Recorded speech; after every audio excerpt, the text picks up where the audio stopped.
Kàbí sanra. ẹ Kàbí sanra. ẹ Kí ló dé tó ń dojú ti àwọn fáǹsì ẹ̀? torí pé làákàyè ẹ kù Kí ni ìtumọ̀ tó fi ń dojú ti àwọn fáǹsì ẹ̀ gangan? alórí ò pé Asọ̀kanjò ni àti ìdákẹ́. Ìgbà tó pé ambulance ta tó pé ambulance ló sì ta correct ẹ. Ìgbà tí òyìnbó ta tó correct ẹ. Tó tún wá fẹ́ sọ mi sí dandan kó oṣù èbó ni. Èmi ò gbọ́rú eléyìí rí tẹ́yìn bá gbọ́ rí o. Kàbí sanra wá sọ òyìnbó rẹ. èmi ò ṣẹni tó fẹ́ forí ẹ̀ fagbọn jẹ́ kó stink sí ẹ lọ́pọlọ. nígbà tó sọ pé ambulance orí pé wọ́gùn ò mọ mímì ẹ̀ ó wá ń sọ lọ́tọ̀ọ̀tọ̀ well ó ṣe armless èmi náà ti lọ gbọ́ dáadáa ó ti yé kì í ṣe pé bóyá mi ì mọ̀ tí n bá mọ̀ mi ì ní sọ ó ti gbọ́ ní tí mo mọ̀ ni àmọ́ òyìnbó náà wọn ò gbọ́ Yorùbá so ìwọ fúnra rẹ nìṣó ńlẹ̀ èyìnbó tó ní mo tún sọ tí ò correct ó ṣe o àní mo dúpẹ́ tèmi ṣé bí mo tiẹ̀ ṣe ń sọ mi ì tijú mò ń sọ tó bá yẹ kó correct á correct mi thank you alhamdulillah jẹ́ kí nǹkan kan yí ẹ stink sí ẹ lọ́pọlọ ni pé kó jẹ́ kó rùn wọnú ọpọlọ ẹ lọ torí mo rí pé olóòórùn ni ẹ olóòórùn elébi òun ni ẹ so kí ọ̀rọ̀ mi kó wọnú ọpọlọ ẹ lọ ìtumọ̀ ẹ ni mò ń try láti sọ kì í ṣe pé bóyá mi mọ̀ tí mò ń sọ gbogbo àwọn comment section ẹ eléyìí tó ló ṣe wàá rí i pé ìwọ fúnra rẹ o ti ní over 60 comment over 60 èmi ò dẹ̀ ń force àwọn èèyàn pé please share like love mi ń ṣe déédéé àwọn tí wọ́n bá nífẹ̀ẹ́ wọ́n á share wọ́n á comment wọ́n á like àti pé gbogbo irú yín ẹ nífẹ̀ẹ́ comment sí under comment section mi mọ́ torí pé kí ni ẹ ti mọ̀ pé Kàbí Sanra ò ní take care easy pẹ̀lú yín tó bá ṣe ń comment wèrè lèmi náà ṣe bẹ́ẹ̀ gbé sáyé pé ẹ wo ohun tí wèrè yìí sọ so kò ní jẹ́ kẹ́ kí irú yín comment sí abẹ́ comment section mi mọ́ torí pé kí ni àwọn èèyàn lèmi mi need èrò ó ti gbọ́ àwọn olóríire lèmi mi need olórí ibú bíi tiyín tó bá fẹ́ mọ̀ pé wọ́n ń wò àbí wọn wò ìwọ jẹ́ kí n ta sí èèyàn kan tó tóbi wàá mọ̀ pé wọ́n ń wò but èmi ò nídìí gbogbo yẹn ó ti gbọ́ so èmi kọ́ lé olódo ó ti yé ní tèmi ń try láti sọ fún ẹni pé àní kò mú ẹni tí mo bá bú jáde tó bá wá sọ̀rọ̀ nípa pé ẹ má dá sọ́rọ̀ Ògbómọ̀ṣọ́ mo sọ fún ẹ pé mi ì dá sọ́rọ̀ Ògbómọ̀ṣọ́ láti ilẹ̀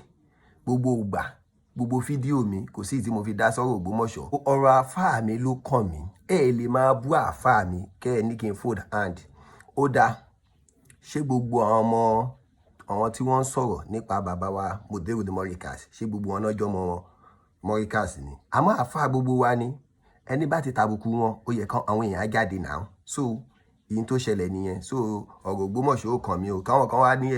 ọ̀rọ̀ Èkó ò kàn ẹ́ ọ̀rọ̀ Agége ò kàn ẹ́ ṣé ó possible kò possible now so aláì lọ ṣe làákàyè ò ní làákàyè ó ti gbọ́ ọpọlọ ògbó kan ńlanu mọ́rọ̀ ni. Wọ́n lọ wá fídíò lálùdé bí tó ti ń sọ̀rọ̀ fún ọ wípé amọ́rú yín náà tá a bá ti lọ location àwọn ẹgbẹ́ yín tí wọ́n sáré wá irú yín pọ̀ gidi gan tẹ́lẹ̀ bàbá dákun wọ́n fẹ́ kí yín ni. tó bá wo bí tá a wà yẹn wàá rí i pé kì í ṣe location radio station ni ó ti yé lálùdé ọ̀hún lè ṣe kán máa wá sí radio station tiwa Wise FM 87.9 so àjọ máa jókòó tá a máa jọ sọ̀rọ̀ ni mo ṣe tún gbé fọ́tò mi ìwà kó lè rí i pé kì í ṣe pé bóyá mo lọ sáré lọ bá wọn pé ẹjọ́ ẹ jẹ́ kí n sáré irọ́ it's not like that ó ti yé bá a ti máa ń ṣeré nìyẹn kódà CEO Wise FM ni wọ́n ń sọ̀rọ̀ pé sanwó àdúrà ó ti gbọ́ so ò ní làákàyè a ní mo jù ẹ lọ bí awíládé yìí tó bá wá sọ pé Kàbí Sanra olódo tọ́ odó tèmi èmi nìkan ni mi sì dúró yè ìlú mi ìdóyè ìlú mi sì sọ pé mo fẹ́ joyè ìlú mo sì fẹ́ joyè tí ó tẹ́ mi lọ́rùn torí mo mọ̀ pé education mi ò tí ì dé bẹ́ẹ̀ èmi náà ṣì ń try ni ó ti yé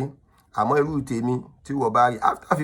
after 15 years táwa ti ṣe tán ní secondary school òun la ṣe padà lọ sí higher institution ọlọ́run sì kádàrá pé ká tún rí ṣe wọlé ṣe bẹ́ẹ̀ mọ́ torí ẹ̀ lèmi ṣe máa ń dúpẹ́ lọ́wọ́ mọ́mọ́ àgbàlẹ̀ Ògbómọ̀ṣọ́ gbogbo gbà pé wọ́n ṣe púpọ̀ tó tí kì í bá ń ṣe ìdúró tì tí wọ́n dúró tì wá ó ṣeé ṣe ká má rí school lọ léè tá a dẹ̀ tún ṣì ń tẹ̀síwájú so inshallah bí kò dára ti ra mo mọ̀ pé tó bá yá orí ẹ máa padà máa fọ́ sí èyìnbó tí Kàbí Sanra bá sọ so ìyẹn kò sí nínú ọ̀rọ̀ ṣó wá fẹ́ gbọ́ ọ̀sìnwín ni ẹ́ èmi nìkan kọ́ lódodo èmi nìkan kọ́ o inú ìlú yín ń bẹ lẹ́ni tẹ́ ẹ tẹ̀lé ń bẹ lẹ́ni tẹ́ ẹ ń pọ́n tẹ̀lé ń bẹ àgbà olódo ni tí ó ṣe kàn tó jọ já gbọ́ kútúbà dalailul akhirati tí bàbá yín ké lánàá kí á gbọ́. alhamdulillahi rabbil alamin hasbi allahu wa ni'mal wakil wala hawla wala quwwata illa billahi ali ayé yìí máa bàjẹ́ ni. العظيم اللهم إني أبرر بحولك ومن قوتي وإلى حولك وقوتك اللهم إني أتقرب إليك بصلاة على سيدنا محمد عبدك ونبيك الله صلى الله عليه وسلم. ẹni òfò ni yín ẹni òfò ni ẹ ṣòfò láyé ẹ tún sí lálìkìyàmà. Karo wí èmi ò dojú ti fáǹsì mi àwọn fáǹsì mi understand mi wọ́n sì máa ń correct mi tí n bá ṣe mistake ẹni tó wá ń dojú ti gbogbo ìlú yìí nǹkan kí ni ká sọ sí yàrá. alhamdulillahi rabbil alamin hasbi allahu wa ni'mal wakil wala hawla wala quwwata illa billahi ali azim. àwọn ọ̀gá olódo tí wọ́n pèèyàn lólódo odó ti bà tiwọn jẹ́ òun náà ìgbà tó jẹ́ wọn náà ó kó lè làákàyè wèrè òní bùkátà kò lè ń kọ́ rìn kiri títì rìn kiri títì aláyé dàrú. ẹ wo ẹyin bá sì kàbí sanra ọlọ́run níjó bàjẹ́ fún wa jàre ènìyàn sàn wá àrà àánú gbà. Assalamu alaikum.